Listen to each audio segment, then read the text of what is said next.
Okay, here's the second part.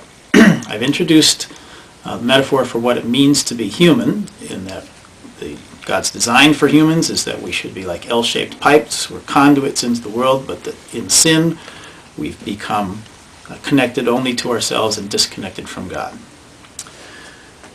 How do we deal with this problem? How do you get reconnected to God? Well, the metaphor plays out like this, is that God is going to now take action, and God sort of re-enters the world, if you will, extending himself in Jesus, who maintains the connection to God, and yet fully has the shape, is fully human, as one who is a conduit, who shares and gives his life, and has that shape of love and service to the neighbor.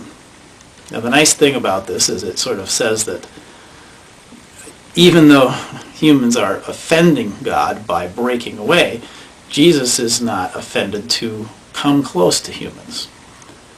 And so he draws near and is willing to associate and get close to us.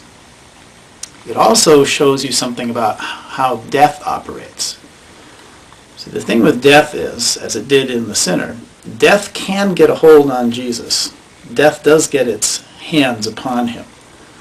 But because Jesus has his connection to God, there's no power of death over him. It's not able to break the connection.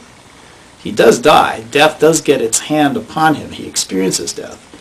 But the power of death is not effective upon him, and it's not able to destroy his connection to God. And the beauty of this then comes that the message of Jesus to the sinner is, you have to die. If you're going to get reconnected, you've got to die. You've got to go through death and be wrenched apart.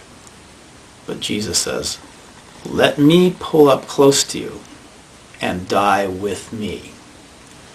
Because when you die with Jesus, that wrenching motion that cracks you open ends up becoming the very same thing that reconnects you.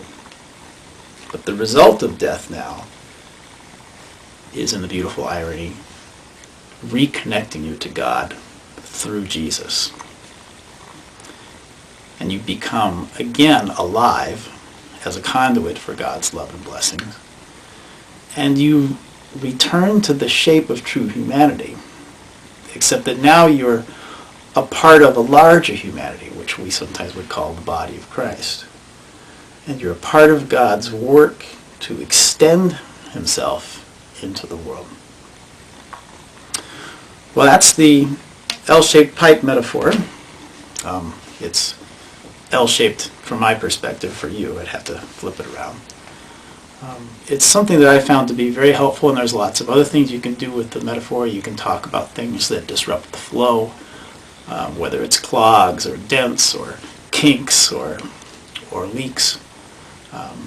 But I hope that that's helpful to you, and I personally find it a delightful metaphor because it gets at the idea that the problem of sin is not how to get forgiven.